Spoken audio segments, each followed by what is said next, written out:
மார்கழி வந்தாச்சு. அப்புறம் என்ன தைப்பொங்கல் தான். இன்றைக்கி நல்லா தித்திப்பாக ஒரு பால் பொங்கல். பால்லே செய்கிறதுனால இதோட டேஸ்ட் அவ்வளோ சூப்பராக இருக்கும். வாயில் வச்சதும் மெல்ட் ஆகும். கண்டிப்பாக ட்ரை பண்ணுங்கள். அதுக்கு 1 லிட்டர் பசும்பால் எடுத்துக்கோங்க. பசும்பாலில் செய்யும் போது தான் அந்த ரிச் ஃப்ளேவர் கிடைக்கும். 1 கப் பச்சரிசிக்கு 1/4 கப் பாசிப்பருப்பை நல்லா அலசிட்டு பால் கொதிச்சதும் அது கூட சேர்த்துக்கோங்க. ஃப்ளேவருக்காக 4 ஏலக்காய் சேர்த்து வேக வச்சுக்கோங்க. இன்றைக்கி நான் யூஸ் பண்ண பித்தளை அரிக்கன் சட்டியிலேருந்து பிளேட், விளக்கு, இந்த கண்டெய்னர் பாக்ஸ் எல்லாமே ஹீதா வெல்னஸ் அப்படிங்கிற பேஜில் இருந்தால் வாங்கியிருந்தேன். மோஸ்ட்லி பித்தளை பாத்திரம் எல்லாமே கனமாக இருக்கிறதுனால நம்ம டெய்லி யூஸ் பண்ணுறது கிடையாது. ஆனால் இவங்களோட பித்தளை பாத்திரம் எல்லாமே ஆப்டிமம் வெயிட்டில் இருக்கிறதுனால நம்ம டெய்லி யூஸ்க்குமே யூஸ் பண்ணிக்கலாம். ரொம்பவே நல்லா இருந்தது. குவாலிட்டி வைஸ் பார்த்தீங்கன்னா உங்களோட நெக்ஸ்ட் ஜென்ரேஷனுக்கே நீங்கள் சீராக கொடுக்கலாம். ஒன் டைம் இன்வெஸ்ட்மெண்ட் மாதிரி தான். ரொம்பவே நல்லா இருந்தது. இப்போ அரிசி நல்லா வெந்ததும் 2 கப் சர்க்கரை சேர்த்து அதை நல்லா கலந்து விட்டுக்கோங்க. ஒரு பேனில் நெய் சேர்த்து அது கூட முந்திரி, திராட்சை சேர்த்து அது நல்லா பொன்னிறமாக வர வரைக்கும் வறுத்து விட்டு பொங்கலோட கலந்தீங்க அப்படின்னா ஒரு சூப்பரான பால் பொங்கல் ரெடி. பித்தளை பாத்திரம் பார்க்குறதுக்கு மட்டும் அழகு கிடையாது. அதில் சமைக்கிற ஃபுட்டில் நிறைய ஹெல்த் பெனிஃபிட்ஸ் இருக்குது.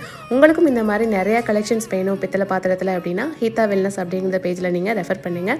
அவங்களோட பேஜை நான் டேக் பண்ணியிருக்கேன். மற்ற டீட்டெயில்ஸ் எல்லாமே டிஸ்கிரிப்ஷனில் இருக்குது. கண்டிப்பாக செக் பண்ணுங்கள்.